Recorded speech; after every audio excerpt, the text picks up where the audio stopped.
दो बहनें जो एक दूसरे का हाथ पकड़कर हमेशा साथ साथ चलती थी, वो आज एक दूसरे की शक्ल भी नहीं देखना चाहती। बात यहाँ स्वरा और रागिनी की ही तो हो रही है। स्वरा और रागिनी दो ऐसी बहनों के नाम जो हमेशा साथ साथ लिए जाते थे, आज वो एक दूसरे के खिलाफ खड़ी हो चुकी है। रागिनी है कि स्वरा की एक बात भी मानने को तैयार नहीं। रागिनी प्लीज एक बार मेरी बात तो सुनो। हम हमेशा के लिए लड़कों को छोड़कर जा रहे हैं और इसी सब की बुराई है, इसलिए आइंदा हमसे बात करने की कोशिश मत करना। आज से तुम्हारा और हमारा कोई वास्ता नहीं। कहीं ये उन थप्पड़ों का नतीजा तो नहीं जो कुछ ही समय पहले आप दोनों ने एक दूसरे को जड़े थे। बहुत इसने एक्चुअली इतना फिल्मी समझ लिया हमारे सीन को, इसलिए उसने एकदम फिल्मी वर्ड यूज किया। या वैसी कुछ केमिस्ट्री हम दोनों की भी। हाँ, अब ये शो के बाद हम दोनों भी शादी कर लेंगे। इस रिश्ते की कुर्बानी, जिस रिश्ते को जोड़ने के लिए हमने इतना कुछ किया, शो की शुरुआत ही इस रिश्ते को जोड़ने से है और बस उसी को वही रिश्ता अब टूट रहा है।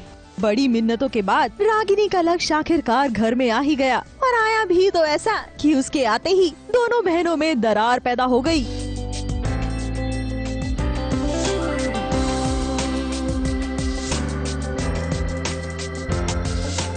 माफ करिएगा स्वरा और रागिनी, कुछ नहीं तो कम से कम लक्ष्य के बारे में तो सोचिए। अपने लड़ाई झगड़े को थोड़ी देर के लिए साइड में रखिए और इस बेचारे की शक्ल तो देखिए। इनके चेहरे का तो मैप ही बदल गया है। ऑब्वियसली मर्द को दर्द भी होता है, मर्द को रोना भी आता है। इट डिपेंड्स कितनी ग्रेव सिचुएशन है, आप कौन सी सिचुएशन में, कौन सी सर्कमस्टांसेस में हो। जब आपकी फैमिली ही नहीं बचती तो फिर तो आपके पास कुछ भी नहीं रहता, तो ऐसे में तो रोते ही हैं हर कोई। थोड़ा डिफ़िकल्ट है। और हमारा एक शॉट था जिसमें मुझे पंच पड़ता है इंस्पेक्टर से, तो उसके लिए मैंने थोड़ा आँख को ऐसे करा था, तो बहुत डिफ़िकल्ट था हर वक्त ऐसे रहना और डायलॉग्स को बोलना। तो उसके लिए दिन भर ऐसे सबसे बात करी, हाँ क्या हुआ कैसे। घर में चल रहे इस सभी ड्रामा के बीच रागिनी को एक नन्ही सी परी भी मिल गई, जिसने कुछ समय के लिए ही सही उसका मन बहलाए रखा।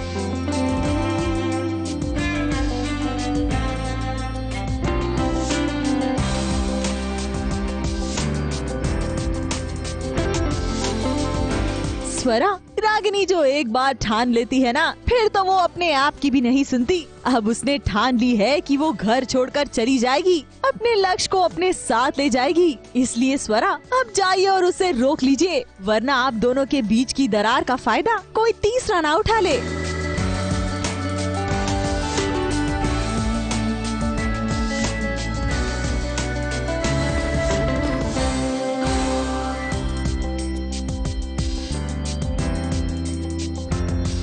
मुंबई से स्नेहा शर्मा की रिपोर्ट।